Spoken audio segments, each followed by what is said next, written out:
Esse é mais um daqueles causos que eu adoro contar aqui no canal. Causos que vêm de pequenas cidades, onde todo mundo conhece todo mundo e que quando tem uma novidade as notícias correm soltas pelos ventos. Aconteceu no vilarejo de Angostura e lá não era diferente de como estou dizendo. Era um lugar onde o tempo passava lento e as conversas da praça central da igreja há tempos não tinha algo realmente interessante a se dar conta. Naquela época a vila era um lugar muito simples, com casinhas baixas, ruas de paralelepípedo e um coreto onde nas tardes de domingo as crianças se reuniam para brincar e os adultos jogar conversa fora. O pipoqueiro conhecido como Velho Senhor Alencar vendia seus saquinhos de pipocas doces e salgadas. A missa aos domingos lotava, sendo o principal compromisso dos moradores do vilarejo. O encontro na paróquia era quase um evento social. As senhoras com suas saias compridas e os senhores com os adoráveis chapéus se encontravam para celebrar a presença de Cristo. Mas é claro que depois do evento trocavam ou se apropriavam de alguma fofoquinha na praça. Acontece que ali na vila havia uma casa logo na esquina, numa descida. Era a casa de Dona Clarice, uma senhora já de idade avançada, com cabelos sempre presos em um coque.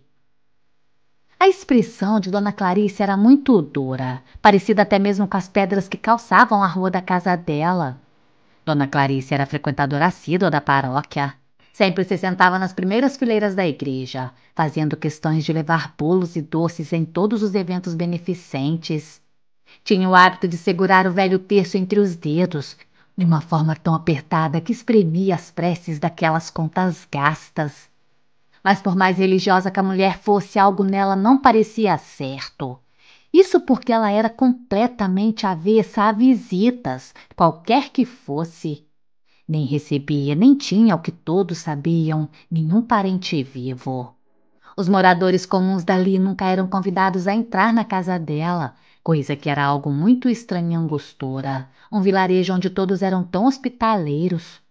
Ninguém sabia ou conhecia alguém que já tivesse entrado naquela casa, nem mesmo um farmacêutico, porque, segundo os mais velhos da vila, Dona Clarice nunca havia adoecido. O que contavam era que ela definitivamente não gostava de gente dentro de casa.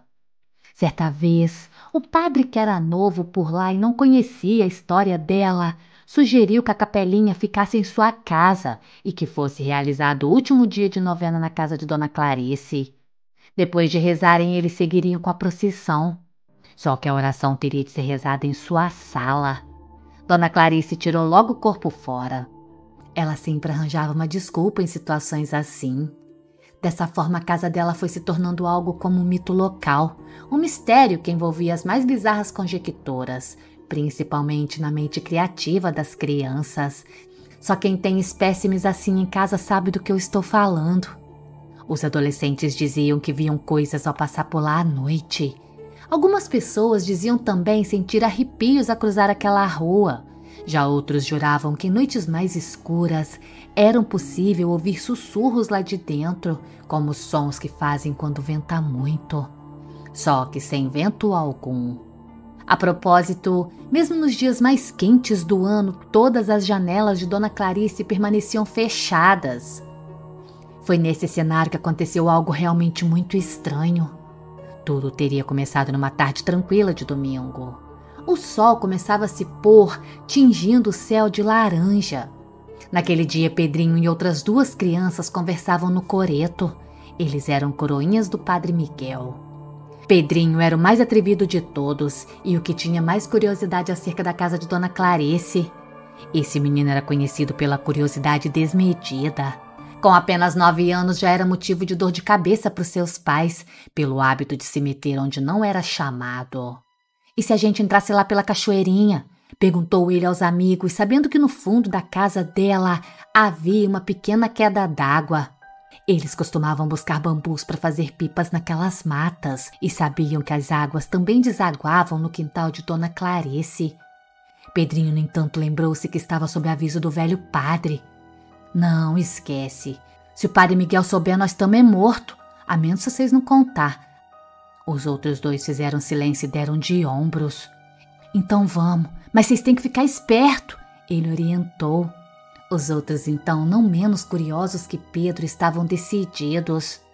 Eles iriam pelo bambuzal e entrariam no quintal da velha senhora.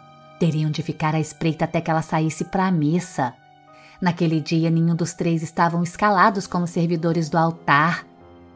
Quando viram a senhora passar as grossas correntes pelo portão, correram na rua de cima.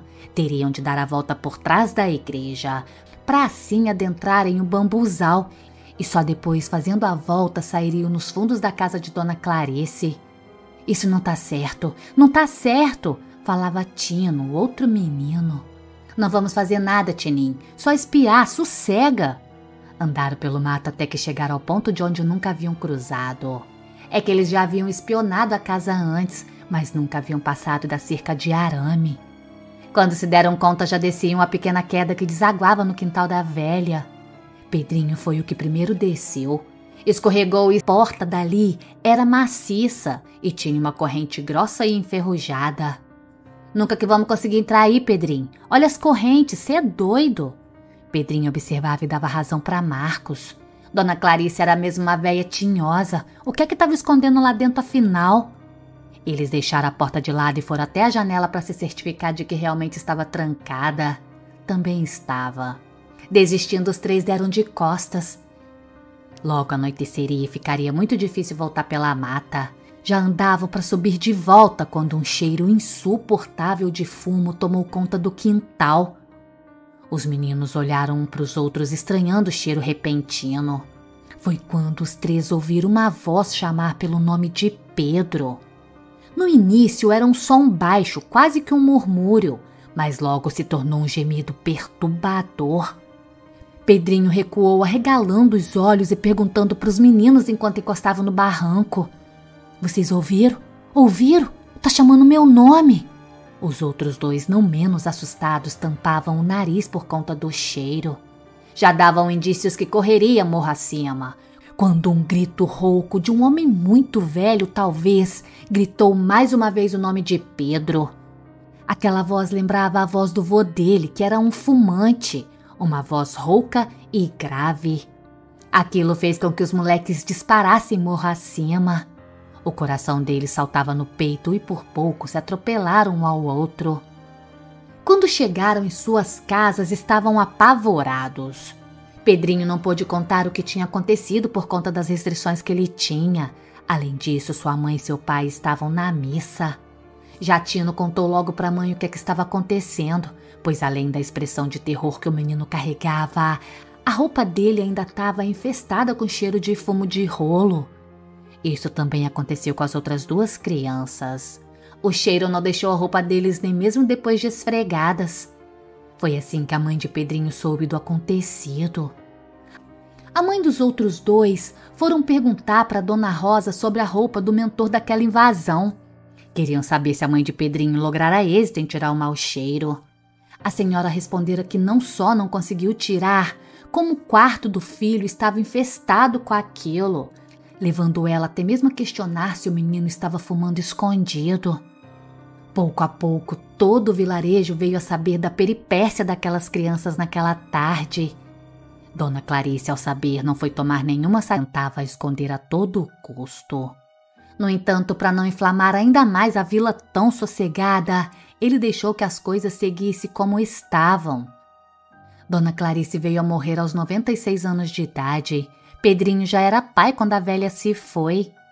Quando o pessoal da paróquia precisou arrombar a velha casa por conta do mau cheiro, encontrou uma senhora que parecia estar dormindo, calma e tranquila. Mas ela não estava, havia morrido, e aparentemente já há alguns dias. Foi somente naquele instante que a história dos meninos futriqueiros ganhou força na pequena cidade. Isso porque naquela tarde, o mau cheiro da casa da dona morta começou a exalar. Quando os paroquianos invadiram, o cheiro da morte era quase insuportável. Porém, aquele cheiro do nada foi suplantado por um cheiro de fumo, o mesmo que os meninos relataram sentir anos e anos atrás.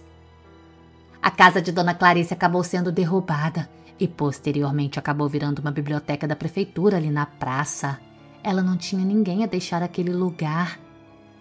Depois do que aconteceu com a morte dela, ninguém mais duvidou que fosse um fenômeno sobrenatural.